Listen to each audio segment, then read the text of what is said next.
In addition, we will share the webinar recording and slides after the webinar, but we encourage you to ask as many questions as possible by typing them in the chat box on the right-hand side of your screen. We will be monitoring those remarks and questions for our Q&A sessions after each session.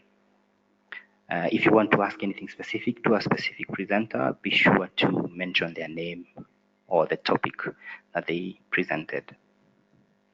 Next slide. Good. So without further ado, we'd like to begin. As I mentioned, my name is Francis Wainina, project manager with Gogla, and also a coordinator of the Community of Champions. So this Community of Champions is an opportunity or a platform for ongoing exchange between governments, the private sector, and development partners who are willing to work collaboratively towards creating a supportive policy environment for achieving universal energy access in Africa. So how we've been able to do this is we've had events for the last 2 years where we bring together the 6 stakeholders or the champions. And through these conversations, which are open and very interactive, especially between the government decision makers, industry, and the donor community. We have held events in Lisbon in 2018, in Kigali as well, and Addis Ababa this year, and last month in Dakar. The next event will be in Nairobi in February of 2020 during Gogla's Global Off-Grid Forum.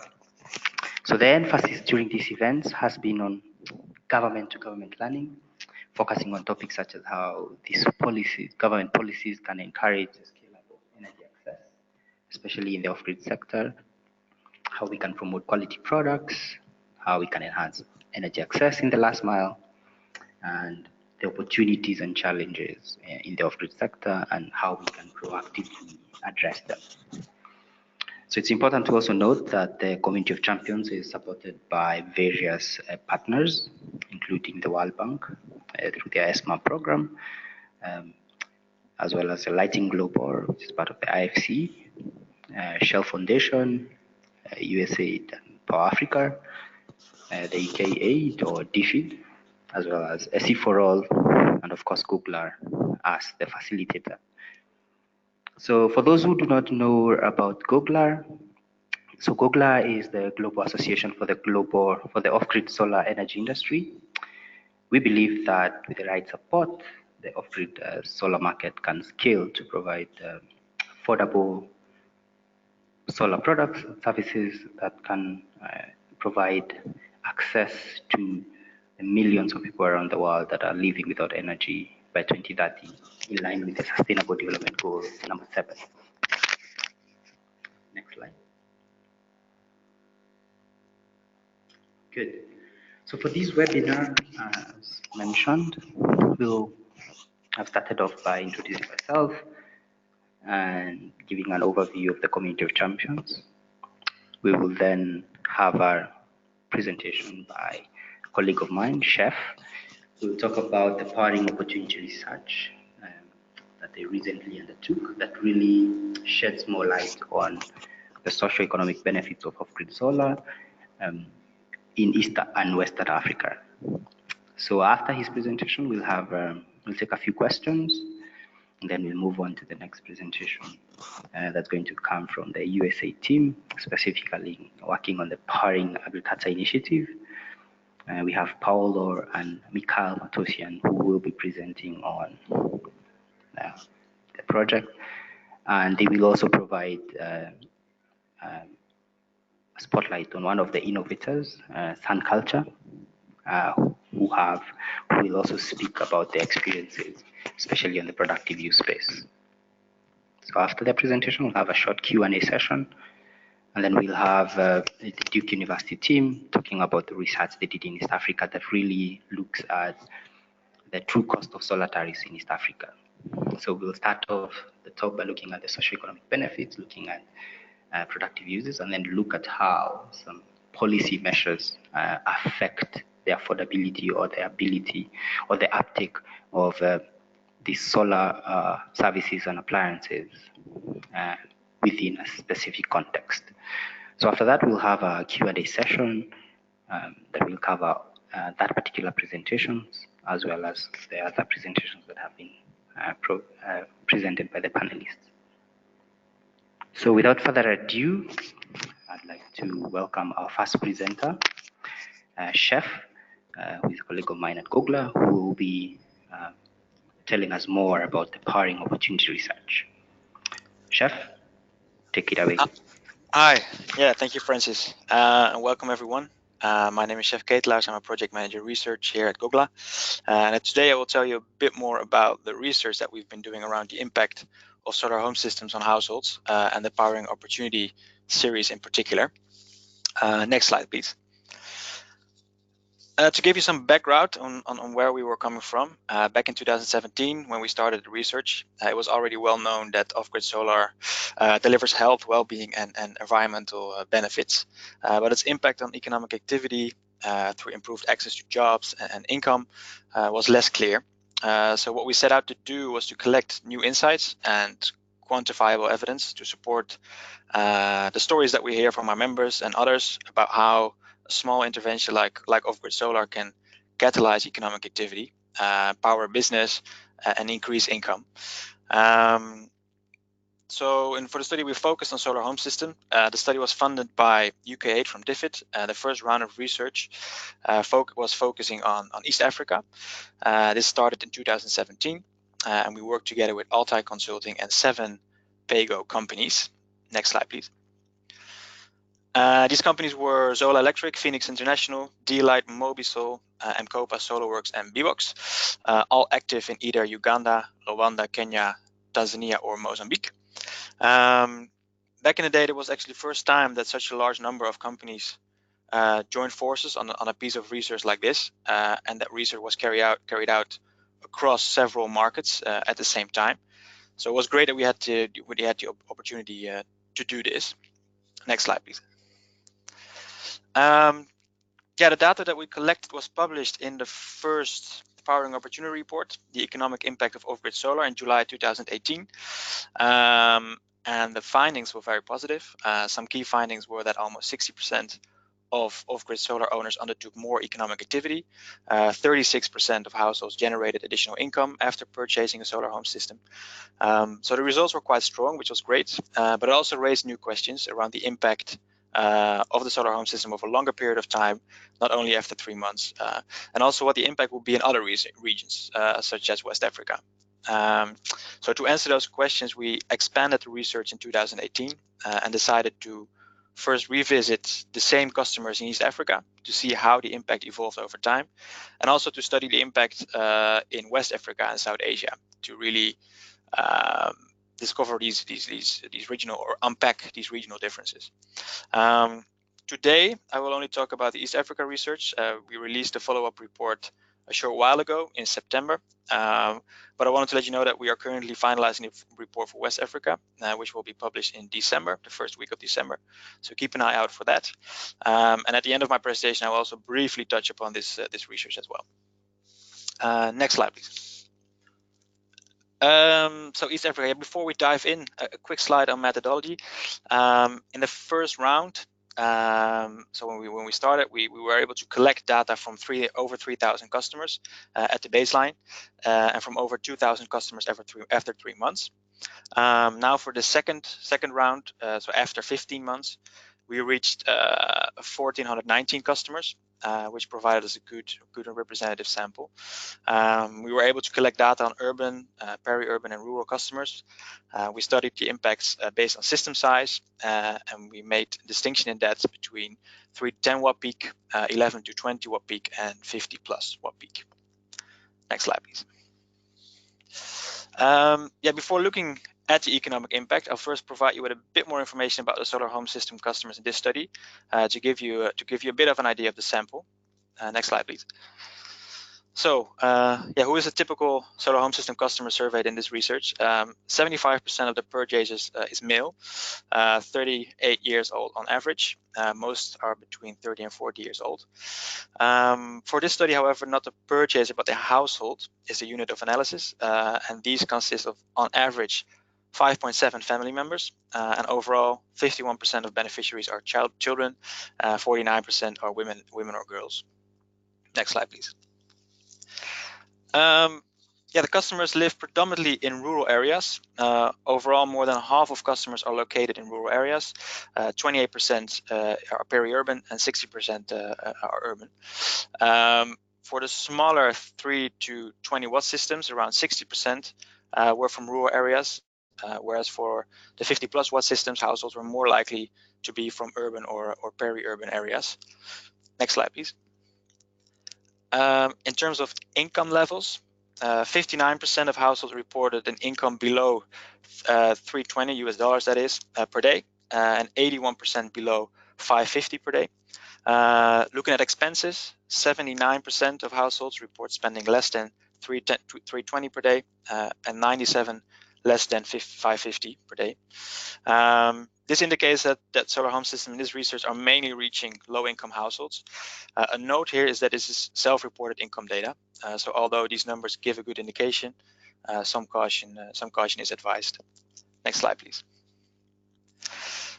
Lastly, before we go into the economic impact, what is really encouraging is that the likelihood to recommend the system to friends, family, or neighbors is very high among customers of all system sizes, and has also remained stable over time. So after 15 months, 96% would either likely or very likely recommend the product to someone else. So that's very encouraging. Next slide, please. Diving into economic impact, so that's the focus of this research. So really, how has the purchase of a solar home system opened up opportunities for economic activity and entrepreneurship? Next slide. The key findings here, so after 15 months, of the 1,419 households surveyed, 34% of households undertake more economic activities. 28% of households generate more income after 15 months. On average, these households make $46 per month extra. And overall, this economic activity can be translated into 21 FTE jobs per 100 solar home systems sold. So that's encouraging and significant. And I will now take a closer look to each of those findings. Next slide, please. The economic activities, what we did was classify these in two categories. One was the use of the system in a business, the other one more work hours unlocked by the solar home system. What we found is that after 15 months, 21% of households report using the system to support a business. 21% as well report undertaking more work. And 8% of households report undertaking both. So we subtract that from the total of 42. So that means that more than a third, or 34%, of households undertake additional economic activity as a result of solar home system ownership. Overall, the share of households undertaking new or extended economic activities due to the SHS after 50 months, so it remains quite high. But if we compare it to data collected after 3 months, it actually decreased. So after 3 months, we saw that it was 58%, and it decreased now to 34%. It's still strong, but it's also a considerable decrease. Several factors could explain this reduction. One is that households that reported that the system unlocked economic or additional time to work 3 months after their purchase may no longer report this impact. It's due to a long recall period, and people may have become used to their new schedule. Another one could be that many of the activities conducted by household members are informal, so therefore they depend on opportunity, on external factors. So some activities reported 3 months after the purchase may no longer be conducted. And third, we also see that quite a few businesses or income-generating activities conducted have a low survival rate. So, for example, due to a lack entrepreneurial skills, the inability to generate income, or because of increased competition. And this is confirmed by an increase in income actually among households that are still conducting an economic activity after 50 months, which I will touch upon later in a few slides. Next slide, please. So then looking more specifically, focusing on more work hours. So 21% of households reported being able to work more thanks to the solar home system. This includes spending additional hours in an existing activity, but also starting a new activity. Access to electricity enables households to work more in mainly three ways. The first one is having more light hours. So additional hours of light in the evening allow households to reorganize activities or time shifts to spend more time working. This is the most important driver, as you can see in the graph here. Secondly, improved connectivity via mobile phone. So access to phone charging means that users are easier to reach, enabling them to seize more job opportunities. And third, customers no longer need to travel to buy light sources or charge phones. So prior to purchasing the system, customers regularly had to buy kerosene, for example, candles, batteries. And for many households, this meant significant time traveling to a point of sale. So the time saved enables them to work more. Looking at the right graph, the main types of activities carried out by customers are selling products and farming on their own land.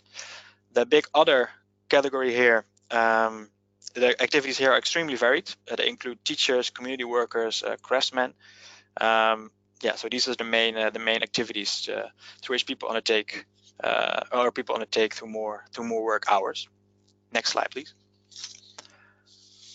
Then when we look at business, again, 21% of households use their system in a business or an income generating activity. 52% are new businesses, while 48 businesses already existed prior to the purchase. And on average, this helps them, the use of the SHS helps them to generate an additional $34 per month. Next slide.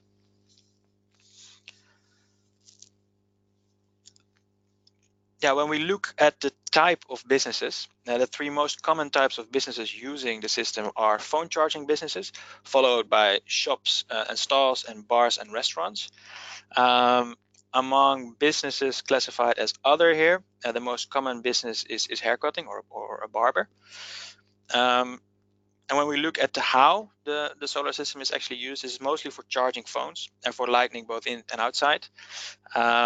While 39% of businesses report that charging phone is their primary activities, which can be seen in the left graph. Actually, 48% of businesses mention offering phone charging as a service in their business. So this indicates that several businesses charge phones as a secondary activity, which is particularly common amongst shop owners. Next slide, please. So I mentioned earlier that on average these businesses generate an additional $34 per month. When taking a closer look at the three most common businesses, phone charging for a fee, although this is the most prevalent business, generates the lowest income, so on average $16 per month. The most lucrative activity is opening a bar or restaurant, or extending the business hours of this bar restaurant, which generates an extra $52 per month. What you can also see here is that all businesses are able to increase their income after 15 months compared to after 3 months, which indicates that those businesses that still operate are also able to earn more than before. Next slide, please.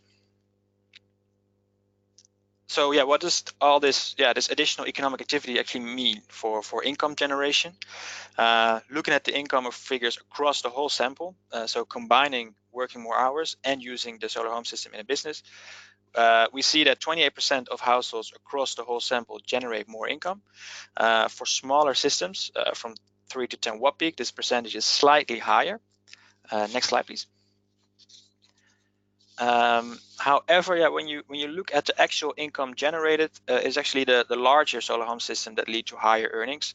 So with 50 plus watt peak, customers report an average additional income of $57, whereas smaller systems report an additional income of $37. on average, households that undertake more economic activity generate $46 per month.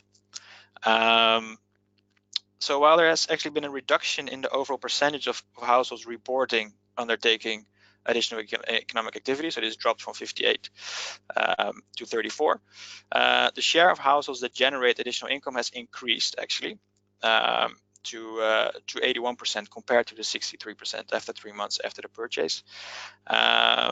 So what you can see on the right graph here is that the average amount of new income generated actually increased after 15 months for the people who generate income to $46 US. Yeah, so again, what we see is a lower number of people undertaking economic activity after 15 months compared to after 3 months. However, those who do actually earn more income than before. Then next slide, please. Yeah, Leslie, what we did, so yeah, we see that this reduction in the number of households reporting that they're able to spend more time working. However, to unpack this a little bit more, what we did is also looking at the number of people per household who are working more, and also whether they were female or male. And this led to a few new and also significant findings. So we found actually that where more economic activity is being unlocked by a system, this is often resulting in work hours or new employment for more than one household member. So for example, in several cases, both the female and the male head of the household are able to work for longer or take on new employment. And to more clearly demonstrate the impact of this increase in economic activity, what we did was using a calculation of FTEs. So based on the number of extra hours worked thanks to the solar home system, and we translated this number of extra hours worked to a number of FTEs. And overall, the additional hours of work enabled by the system translates to 21 FTEs created for each 100 solar home systems sold.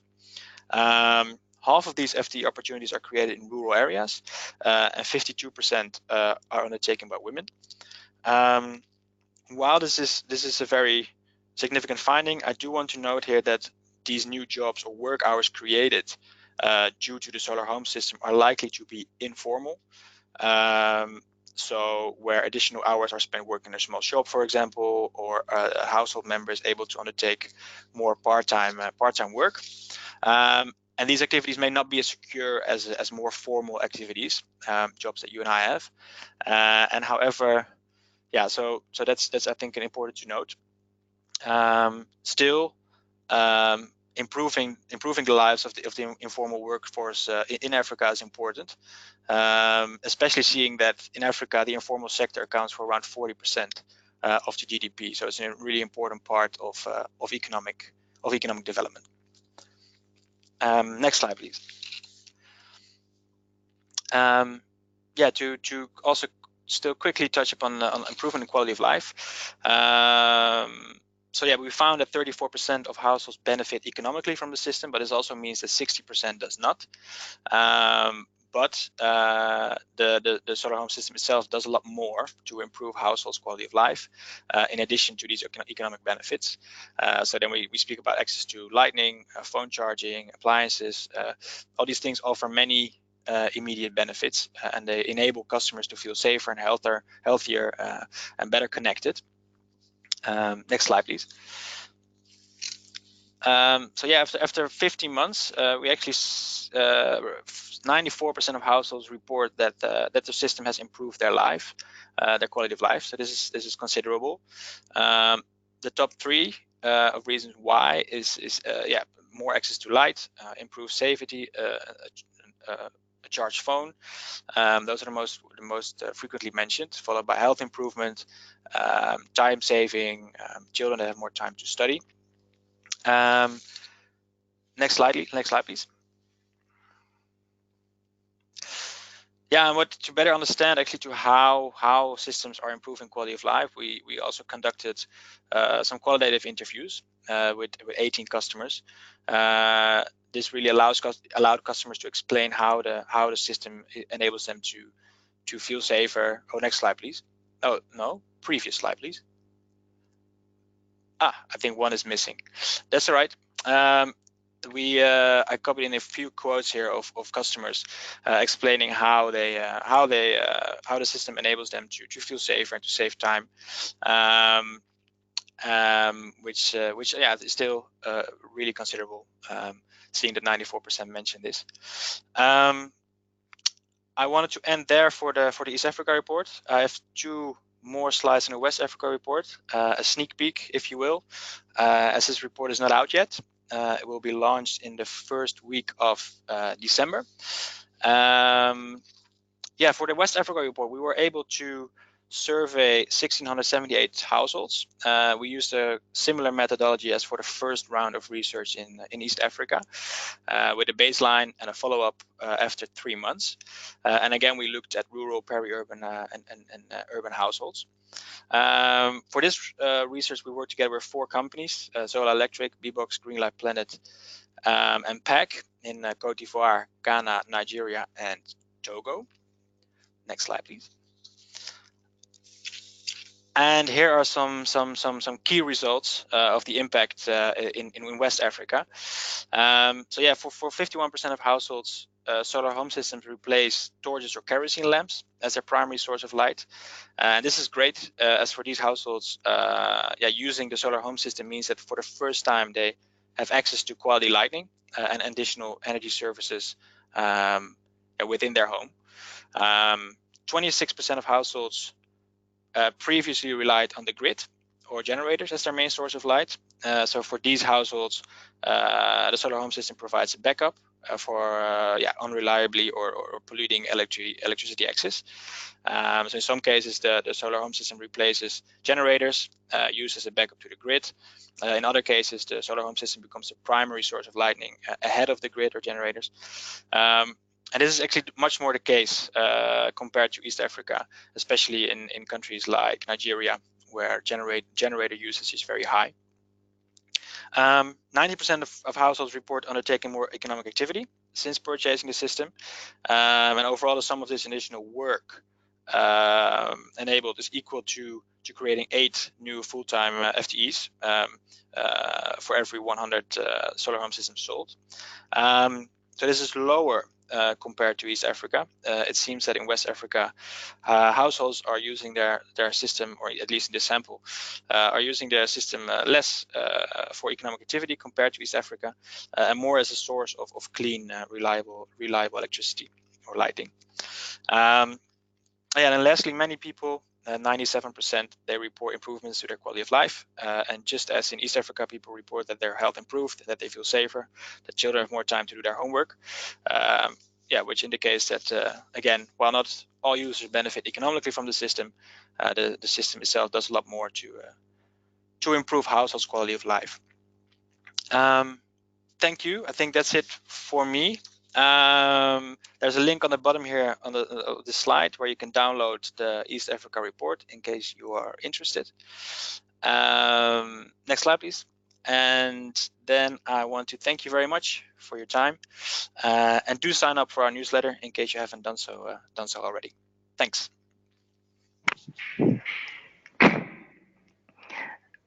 Thank you, Chef, for your presentation. We have a few questions for you. I think because of the time, we'll only take 2. So one of the questions is around, now that you've done the report in East Africa and West Africa, what specific support from governments have you seen that has led to these benefits? And then the second question is really around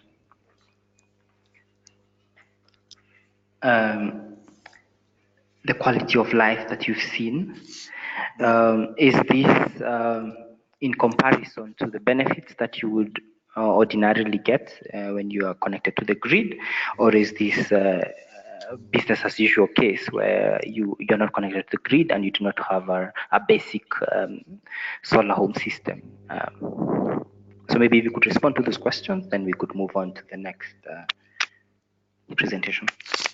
Right, sure. Yeah, I'll try to keep it brief. In regard to the first question, I mean, we did not look a lot at the enabling environment. We really looked at impact of solar home systems on the household level. I think in that respect, the presentations later on from the folks at Duke University is really interesting as they talk about tariffs. I think, of course, you can undertake various measures in the policy related to the policy environment to support the sector and then actually improve the uptake of these systems, and with that improve energy access. So that's one. The other one, looking at the amount of if you compare the solar home system, of course, to the grid, that's of course different. The amount of electricity you get, it's in a different tier than you get from the grid usually.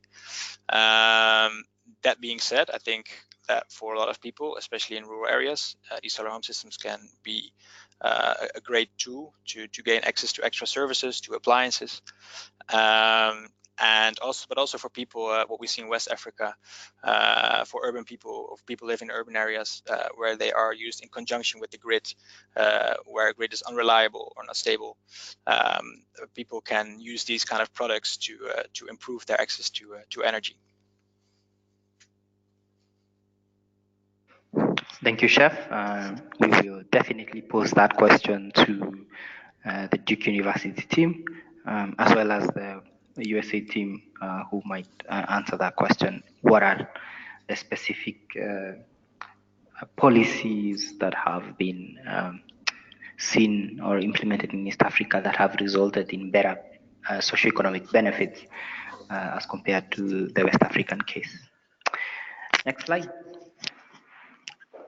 Good. So without further ado, I'd like to introduce the USAID Powering Agriculture team. So Mikhail and Paolo, who will present on the work they've been doing on a very interesting project in East Africa.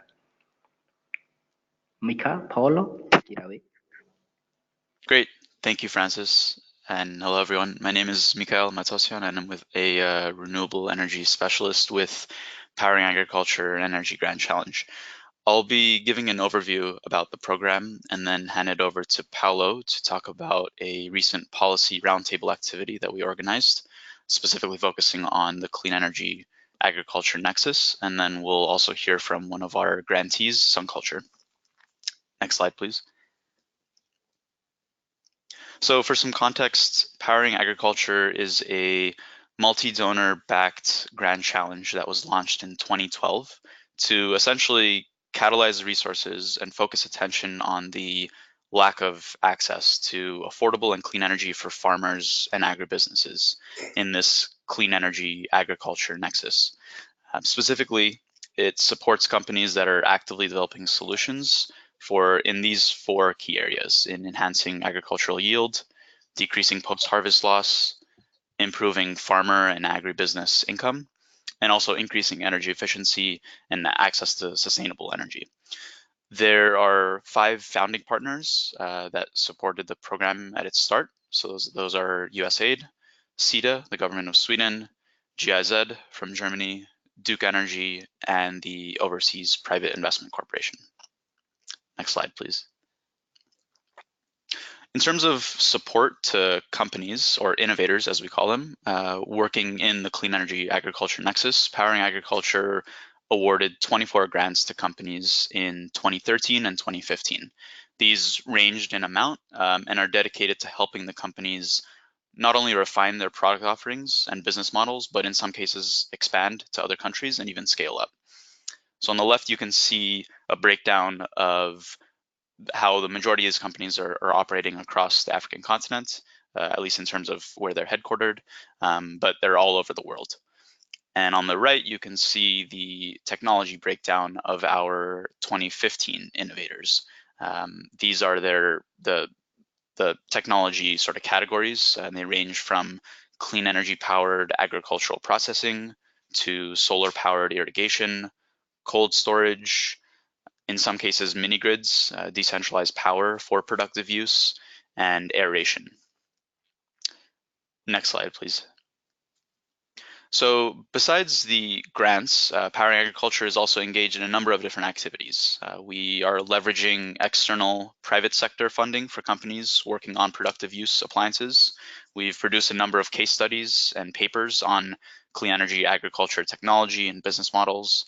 And most recently, we led a policy roundtable event in Nairobi in September that focused on documenting and addressing policy and regulation experiences of the companies we support. So I'll turn it over to my colleague, Paolo, to take it from here to walk us through the methodology and findings from the roundtable. Paolo.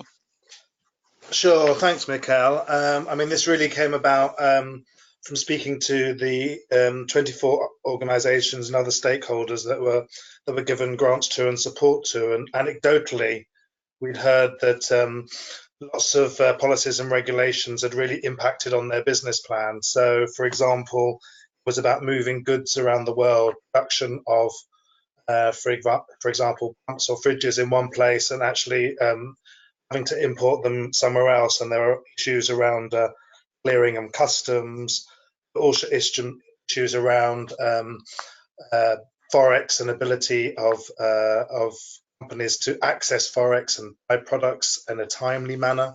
So that again had problems with business plans. And so there are a number of anecdotal information which we picked up over a number of years.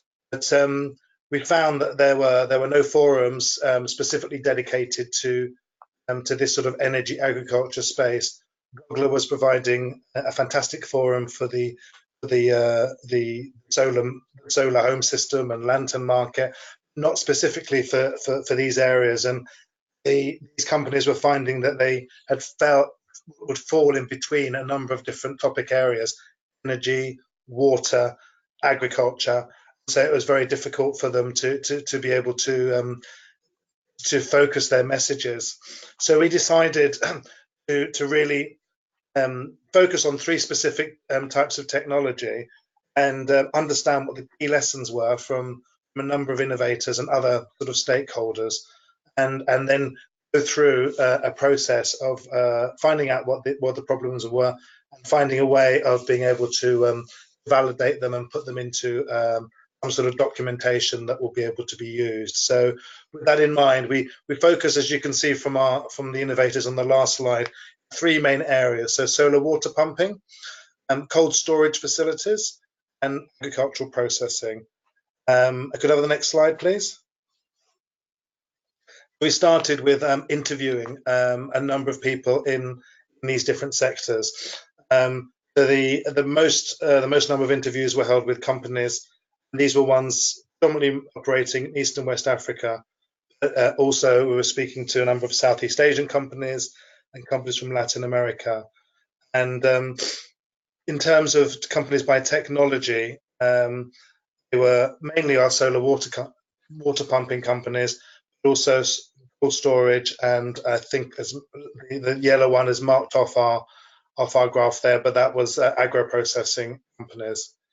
We really wanted to understand from them what challenges they'd already had maybe with government policies or government regulations, what experiences they'd had with government intervention support, particularly subsidies, how they'd worked well, how they hadn't worked well, information about customs and tariffs, not only which ones they maybe would want to change in terms of VAT and import duties, but also the day-to-day practicalities of problems that they were having with clearing goods at ports.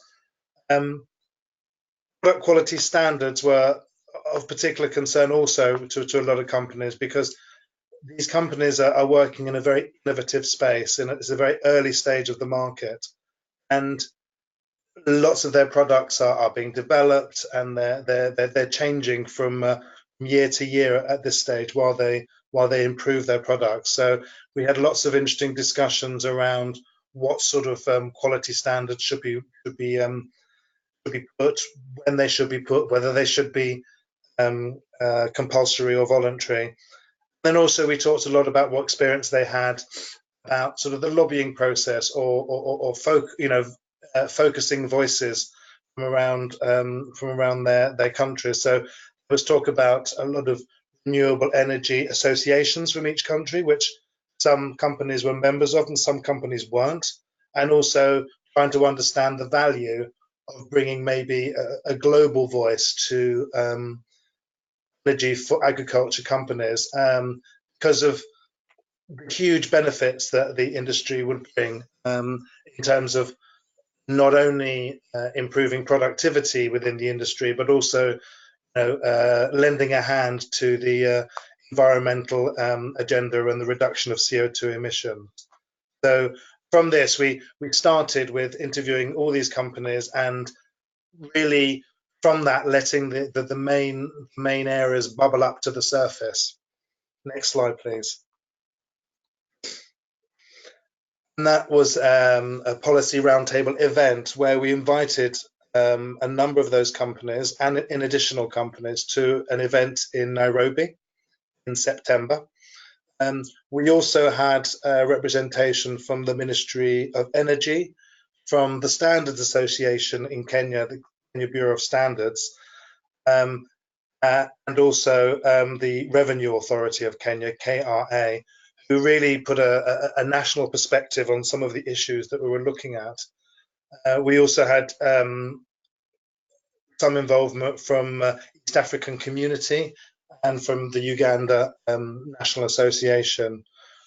What we really wanted to get to in this particular policy roundtable was, it's quite easy to understand what you want to change and the problems are, what problems are, but what is more difficult is to get people to sort of prioritize and really focus on where the immediate action might be best and where longer term action might be better. So from that discussion, we're in the process of actually building developing a guidance note for companies. Now that will be around helping organizations in the industry develop a dialogue with government associations, policymakers, and really be able to highlight the key issues that came out from that. These were the following. So on the next slide, please. So there were four main areas that innovators really decided to focus on in terms of where governments and possibly large donors as well could help grow the industry and help their organizations. First was in the area of promoting ease of business. So as I spoke earlier, we had frequent examples of companies talking about consignments arriving at a port and then taking a very long time to clear.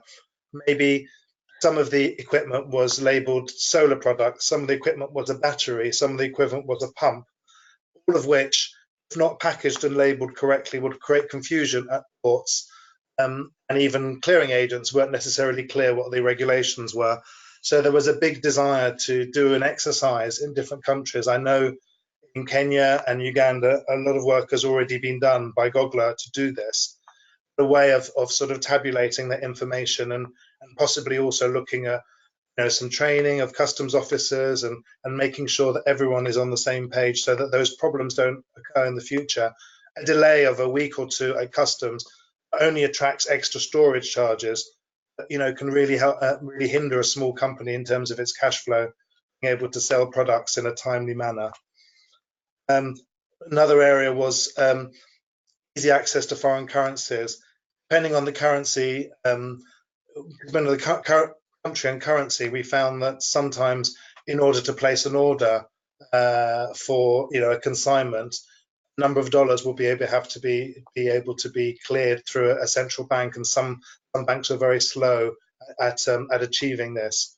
And also a lot of these companies, like solar home system companies, are getting their revenue within a local currency, but often making most of their purchases in dollars. So the ability to hedge or to reduce foreign exchange risks in that situation was a key concern of theirs, and large companies are able to do it through hedging, but small companies do not have that ability to be able to guard against changes in currency fluctuation. Similarly, also some lending mechanisms in countries weren't helpful to small businesses. So maybe an interest cap is introduced, and therefore it's hard for companies to set the rate relevant to the risk level. Or some countries would have certain regulations around asset lending, which of course a lot of these companies will be selling assets and about collateral procedures. So there was just lots of areas of those making that governments can have a look at in detail with industry organisations and see how they can make them more conducive to small organisations in this space. Stimulating market growth is an important area, and there are a number of ways that governments and donors can do this, most notably through incentive programs and results-based financing directly to innovators, which will help them expand the amount of stock they're able to buy and put into the market. Equally, making capital available to local banks for concessionary loans would be a huge benefit to these companies, because a lot of them can't access local banks because of collateral requirements. I think we've spoken a little bit about recognizing and rewarding quality and the standards, the ability for consumers to be able to differentiate between products. CLASP has done a lot of work in this area, setting standards for both solar water pumping and fridges as well. So they are leading the way in finding ways to test and set standards in this area. Finally, the key thing that a lot of organisations were telling us is, in terms of trying to understand when policies are made or how incentives are made from governments, was the integration of ideas from energy and agriculture and water. That was very hard to do, as governments were not necessarily best at working in between ministries. So finding a way of coordinating between ministries and helping governments meet their goals in terms of food security and production of food was very important to these organisations. Finally, we just want to touch on the role of national and regional trade association. As I sort of mentioned, in Kenya, we had the presence of KEREA, which is the Kenyan Renewable Energy Association, and we had the same from Uganda. Now they are very well positioned in each country to have relationships with ministries and so forth. At the moment, their capacity isn't really sufficient to look at this particular area, because they focus mainly on lighting and off-grid lighting. I think we need to find ways of actually helping these organisations engage with government. And I'd be very interested to hear the audience's ideas of where in different countries they feel as though national associations can have a dialogue and include energy for agriculture in that. Next slide.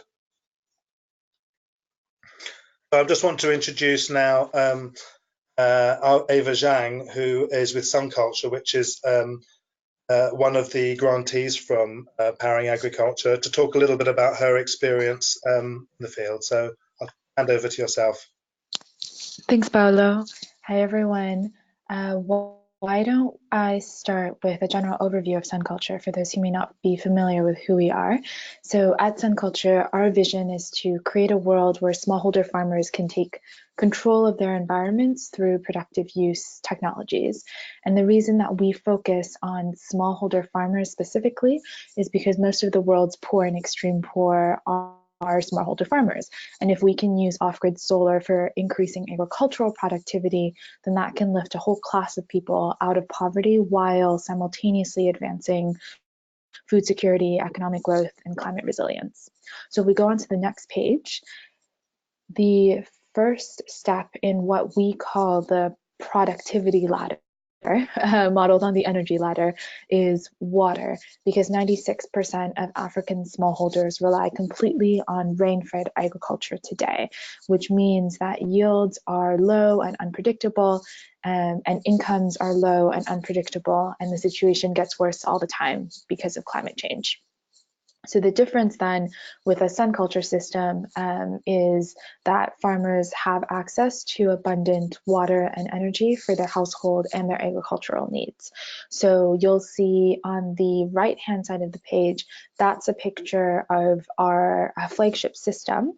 And I'll describe it to you so you can see all the different components. So the Rainmaker 2 is a submersible water pump that can pull water from a depth of up to 70 meters below ground level, any water source on a farmer's property or nearby, so a well, a river, a dam, and then the water pump can output up to 2,500 liters per hour. It's powered by a 300-watt solar panel and our climate smart battery and energy management system. That's the thing that looks like a box on the picture. And this energy management system is important because not only can it power the pump, but it can also power additional household and agricultural appliances. So our base package comes with lights. Farmers can choose whether to upgrade with a TV, which comes loaded with agronomy educational programs, and we're working on designing a further upgrade ladder so that there are additional appliances like egg incubators, chaff cutters, pressure cookers, and things like that that farmers could plug into the system and be able to use. We are currently based in Nairobi, serving customers across Kenya, Uganda, Ethiopia, and Zambia, with pilots now running in West Africa as well, so Senegal, Togo, and Cote d'Ivoire. If we go on to the next page. What's really exciting about our systems is that it impacts many different streams of farmer income. So farmers can increase their yields, they can expand land under cultivation, they can grow higher value cash crops, they can raise more livestock, and they can also get more milk from that livestock by feeding them more water. And so added all together across these streams, our customers can grow their incomes by 5 to 10 times while saving up to 17 hours a week that they used to, manually haul water from their well or from their river. And the income increases is really powerful because this is money that can go towards improving quality of life, right? It can go towards sending children to school, purchasing consumer goods, health fees, but it can also go towards further investments in their farms. And the reason we think of what we do as a productivity ladder is because once farmers have increased their incomes, then now they can invest in better inputs, in simple agricultural machinery, in cold storage, and all of the tools that they will need to continue growing their livelihoods. At a macro level, expanding irrigation for smallholder farmers is incredibly powerful in terms of lifting people out of poverty, as well as fueling economic growth through sustainable agriculture. It's estimated that irrigation expansion on the continent would add up to $22 billion to GDP, and it would be a game changer for Africa's ability to feed itself, where currently the continent's projected to spend about $110 billion importing food by 2025. So we see kind of productive use energy, particularly applied to agriculture, as a really, really big lever for a lot of the development changes that folks have been working towards in this space for a long time. And on the next page, we are excited to work with policymakers across the continent to get these technologies into the hands of everyone who needs them. And so we'd like to take a moment to thank both GOGLA and the Powering Agriculture team for creating forums for these kinds of discussions across the private sector and the public sector. The focus areas that Paulo shared earlier that came out of the policy roundtable from Nairobi a few months ago very much resonate with us. There's kind of three main policy areas that I think I'd like to highlight from Sun Culture's perspective today. And on the first one, so as Paulo mentioned, ease of business, making customs regulations more transparent and consistent would be immensely helpful to innovators. For in our operations, we've had cases where we'll bring in a container this week and have it classified one way, and then bring in the same container 2 weeks later and it's subject to a different interpretation, different tariffs. Our solar panels and our controllers are exempt, but solar water pumps are not, unless they're imported together with everything as a single system, which is tough for us and other companies out there who are sourcing from multiple places. So we would welcome kind of greater consistency in the way that agricultural technologies are treated, and kind of off-grid technologies in general, as well as resources. And this could be an interesting place for an industry association or a donor to step in, resources that could help companies keep track of how policies and regulations affect different markets, and to help facilitate market expansion so we can get our products out there.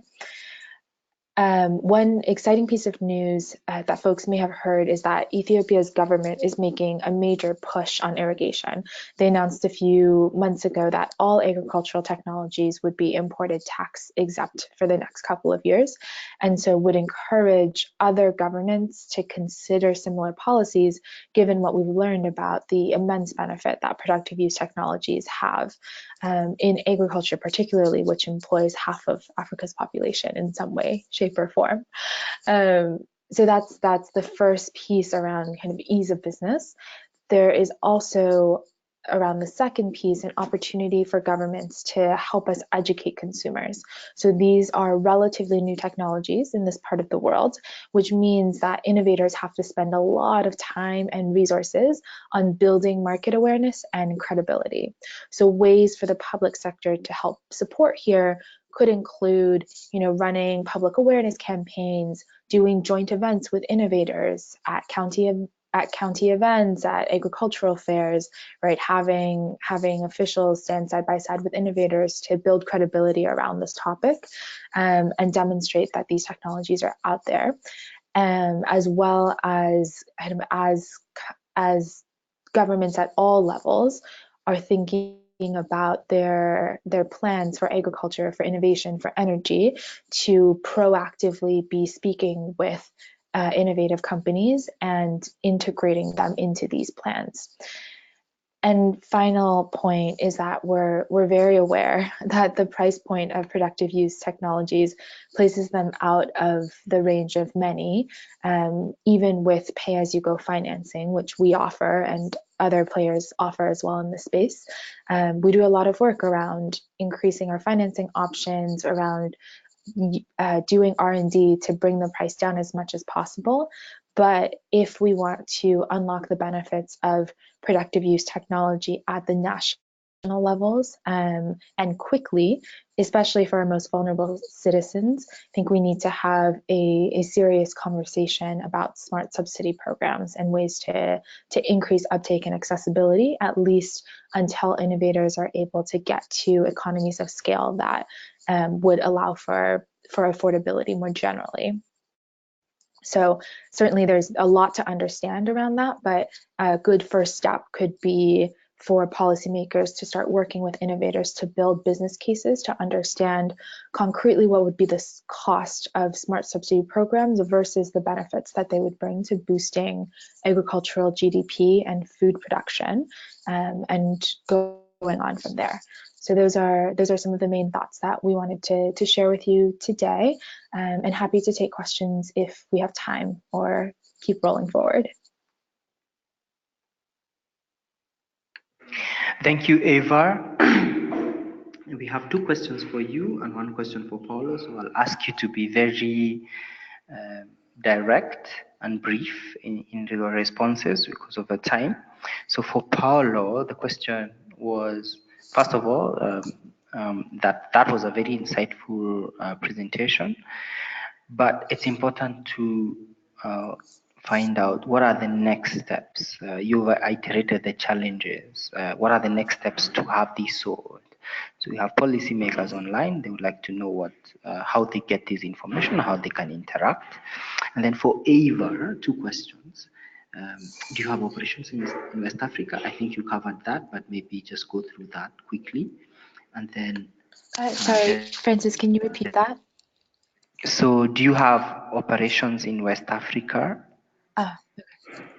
Yeah, and then the second question is, have you been in touch with policymakers on the challenges as well as the policymakers on the benefits that your technology is providing on the ground, given that agriculture is a very important economical activity in Africa?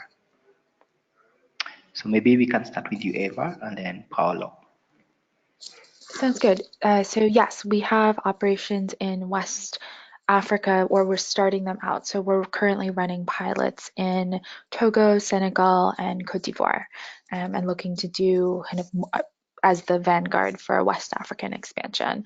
And just in case folks didn't hear the list of countries earlier, in outside of West Africa, we also are offering systems in Kenya, Uganda, Zambia, and Ethiopia. That's the first question. On the second question, have we been in touch with policymakers on the challenges and benefits of our technologies?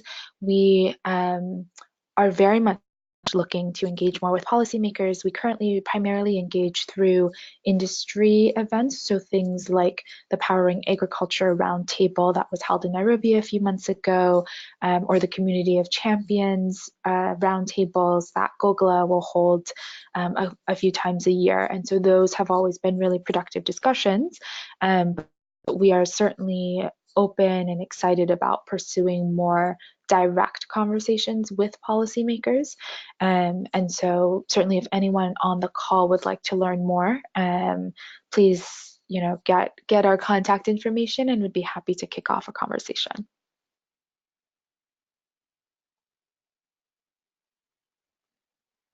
And for my part, this is Paolo.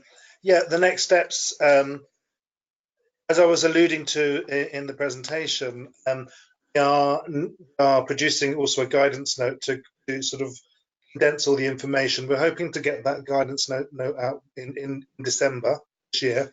That will be one way of consolidating the information and being able to, for national associations to use those guides to open a dialogue with national government.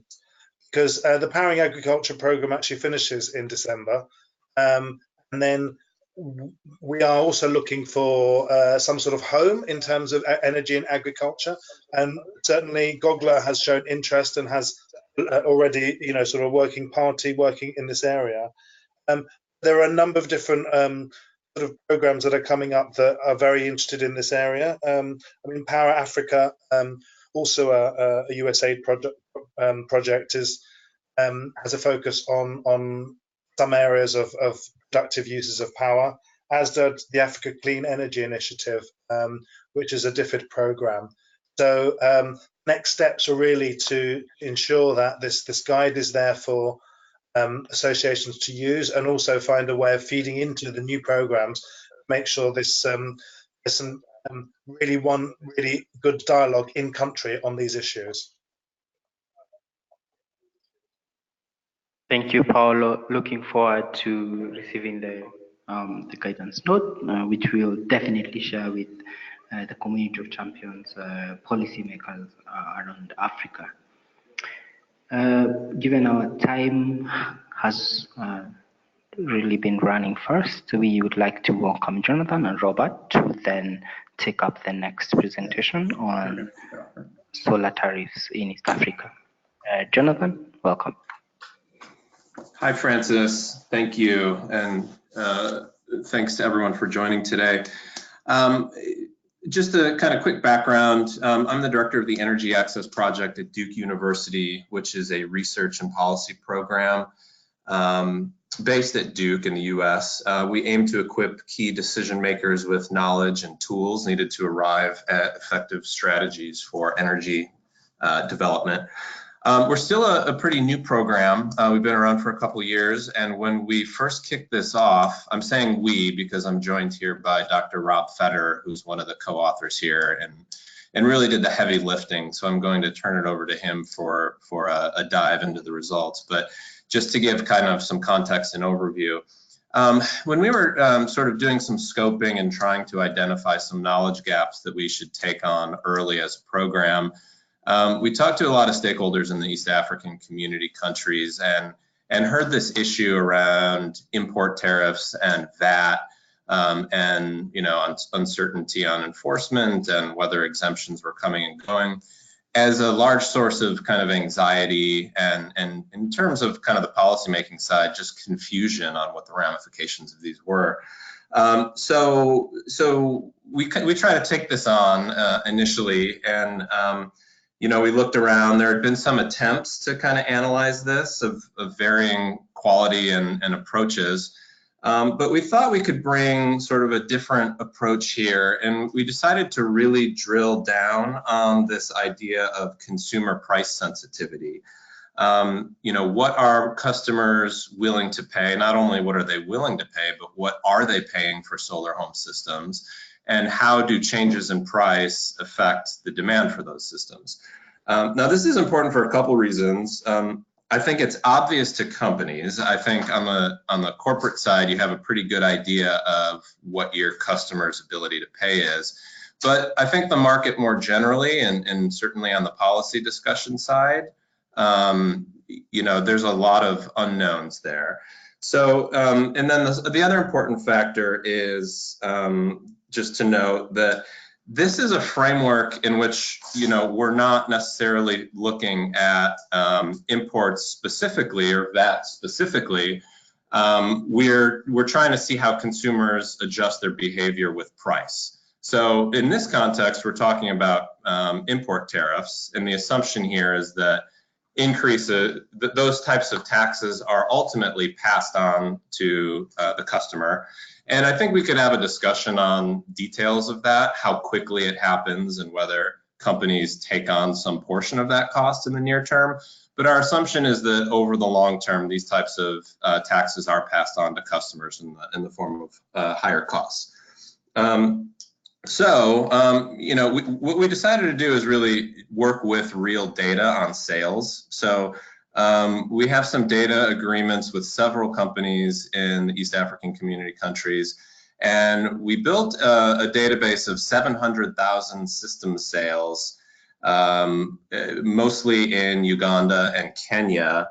And in analyzing those and cleaning those, we were able to really consolidate those into data around two product categories. So kind of a basic system with a panel, LED light bulbs, phone charging, maybe a radio, and then a larger system that had a TV. So basically a small system and a TV system.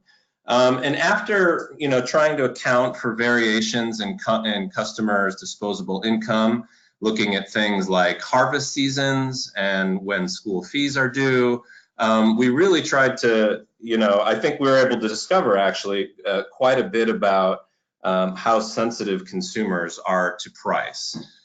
So with that kind of overview, why don't I turn it over to Rob here? Great, thanks, Jonathan. So we'll take the next slide because Jonathan's basically covered the information on this slide. And so as Jonathan was saying, we incorporated spatial and temporal differences that might drive different customer purchasing behavior. And that was using a combination of census type data like the Living Standards and Measurement Surveys type of surveys, the Uganda National Panel Survey and the Kenya Household Budget Survey. We also accounted for temporally specific events in the various in the countries. Some of these are company decisions like holiday specific marketing campaigns. Some of them have to do with seasonal purchases that affect consumers' disposable income. Next slide.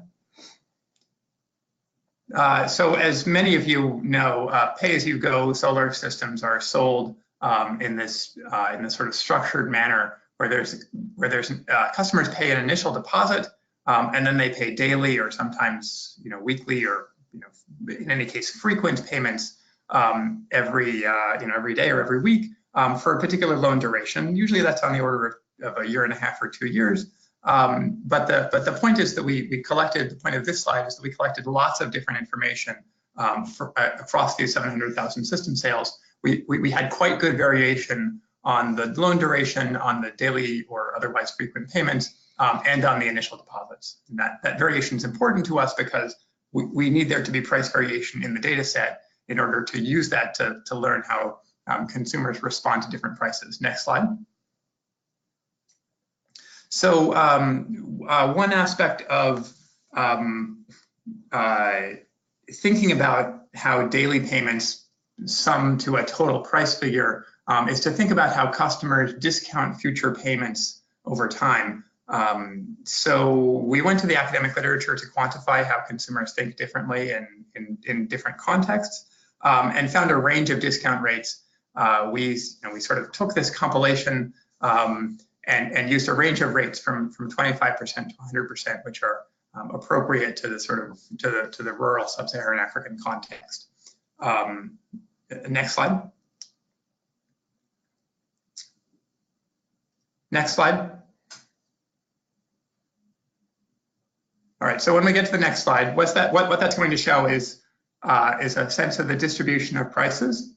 So there we go, thank you.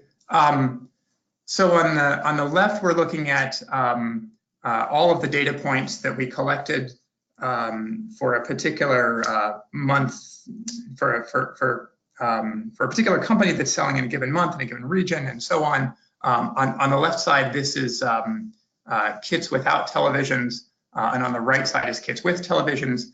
Again, the main point here is that there's quite a bit of variation in the prices that we observed, which again was valuable to us because we're trying to chart out how customers respond differently to different levels of price.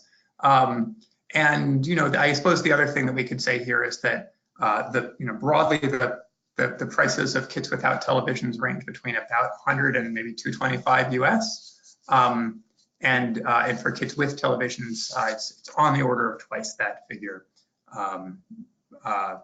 Next slide, I think. So this price elasticity figure is a quantification of how consumers respond to price changes. And what we're seeing here is that across our range of discount rates, we have a pretty consistent price elasticity of demand, which is, again, that quantification. What this negative 0.9 figure means is that a 10% increase in price would lead to a 9% decrease in quantity demanded, that is, in systems sold.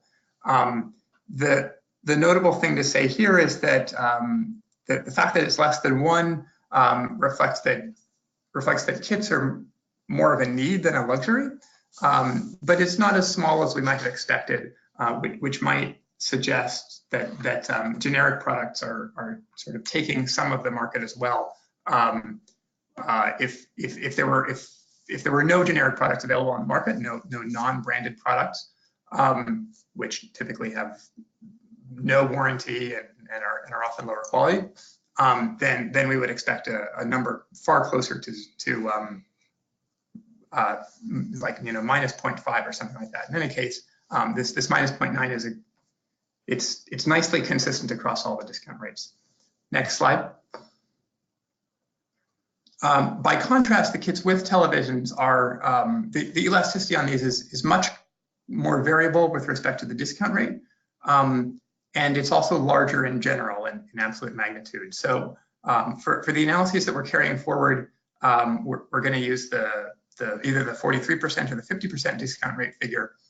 So for example, a 50% discount rate suggests that if the price increased by 10%, then sales would drop by about 16%. That means that customers are responding to this more like it's a luxury good. And in particular, customers who weight the present more heavily respond more closely to price. Let's go to the next slide. So this gives you an estimate of the effects in the Kenya market. These numbers are actually slightly off. I'm not sure how this happened, but the top number, for example, should be that about 36,000 fewer households would purchase the basic kit under a 20% tariff scenario. This would change government revenues by about $4.5 to $5 million, which is significant and worth thinking about. Let's go to the next slide. And this is similar in Uganda, but the market is newer and smaller, and so the magnitude is somewhat lower. Next slide. So it's worth thinking about how this reduced demand affects the government's ability to reach energy access targets. And I'll note here that Kenya has made remarkable progress in the last decade or so, but there's still a significant gap, especially in villages and outlying areas where it's going to take large subsidies to facilitate increased grid expansion. And solar home systems are clearly going to make up a large portion of this difference. In Uganda, on the right, this figure is even larger, the gap to reach the universal energy target. It's important to think about how this affects targets. Next slide. It's also important to think about effects on development, productive use, and quality of life. This just gives you a range of the kinds of things that we're thinking about in terms of energy services for households, development impacts, quality of life, employment in solar home system companies, as well as environmental impacts. Out of this larger universe, we were able to monetize 4 of these variables. Next slide. Next slide, thank you. And in particular, we looked at quantifying the reduced consumption of kerosene, increased study time, specifically effects on earnings, reduced expenditures on cell phone charging, and reduced emissions of greenhouse gases. And so we came out with a total kind of benefits figure per household that purchases one of these systems at about $39. And the total for households that are affected by a 20% tariff of about $2.3 million. We should think of this as a lower bound because we weren't able to monetize all those benefits. And we're doing some additional work on methodology. Next slide. Thank you. And so the key takeaways here are that households are sensitive to price changes, especially in these markets, and that we were able to rigorously quantify the effects of an import tariff. Thinking about the benefits of increased access, led us to note that tariffs would hinder universal access goals. The foregone benefits amount to at least $39 per affected household and about $2.5 million per year. There's additional benefits that we couldn't monetize, like reduced fire risk, reduced poisoning risk, employment in solar home system companies. And it's important to note here that the burden of tariff would be regressive and it would hit unconnected households the hardest. I think next slide. And so thank you for your attention here. I guess I want to talk briefly about next steps that we've thought about here that we'd love to engage with you on. We think it would be quite interesting to do a similar study in Western or Southern Africa, where the markets are generally newer and more fragmented. We're also working more on the methodology for benefits so that we can quantify more of those in financial terms. One thing to think about might be how subsidies on solar home distribution through an RBF approach might affect these figures as well. And then related to that, considering how to maximize productive use and how off-grid solutions can help lead to more widespread economic development. Happy to take questions, thank you.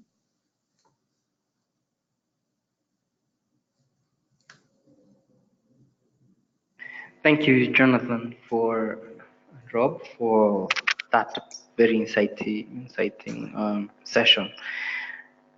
Good, so we have a number of questions for you. So the first question that came through was on the range of discount rates that you used for your calculations and whether they varied for the 2 countries. I think you covered that, but maybe you can mention that. Then also there was a question around, are you able to quantify the individual household benefits so that they can be comparable with the government benefits, the taxes that they collect? I think you mentioned that, but maybe just go through that.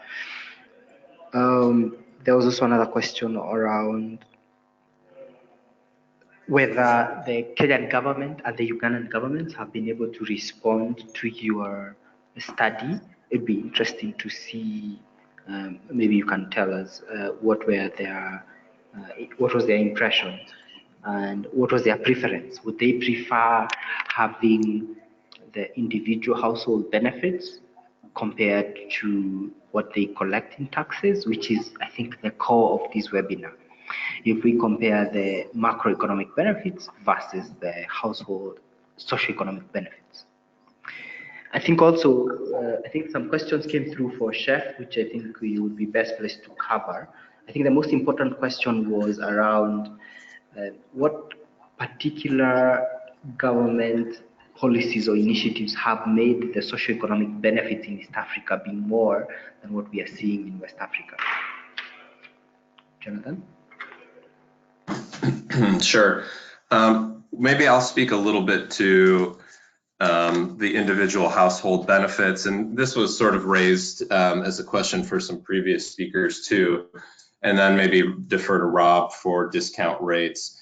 And I should say, this study I haven't personally briefed any one of the finance ministries in Uganda or Kenya or the other East African community countries.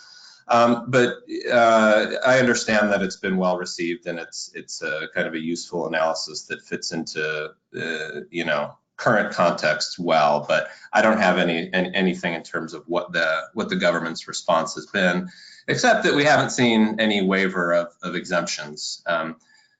So just in terms of individual household benefits and whether how benefits accrue at the household level versus to governments or to firms. I think I'll start just by saying there's a range of different benefits here, right? So whether you're talking about tier 1 access provided by a solar home system, I think a lot of the benefits you could say do get captured. Things like, reduced expenditures on kerosene, additional time in the evening to do study activities or other things that we haven't been able to quantify here. But then as you climb the ladder, as a household climbs the ladder, at tier 3, tier 4, you start to see acquisition of refrigerators more commonly. That might change. You're starting to see very efficient fridges that can be powered through solar home systems. But for now, I think it's fair to assume that at scale, there's a lot of benefits that do come at the household level after tier 1 and tier 2, including on the household productivity side. I think previous speakers have demonstrated that at the household level, you can have meaningful improvements in how you use your time, how you apply that time to generating income and generating business. But as you talk about benefits that might come with the grid, I think it's fair to talk more about larger scale productivity improvements that you might see with manufacturing, with larger, more energy intensive businesses, which could be really big numbers, obviously. And also on the public side, so, schools and clinics and, public lighting systems. There's a lot of benefits that we haven't tried to quantify in here, and those can come in various tiers. You can get some public lighting benefits with tier 1 and 2, but obviously they'll be greater with grid access because you can light more areas. This is sort of a cost-benefit analysis in terms of government revenue. We have tried to quantify the change in government revenue that comes with tariffs and then tried to compare it with certain benefits.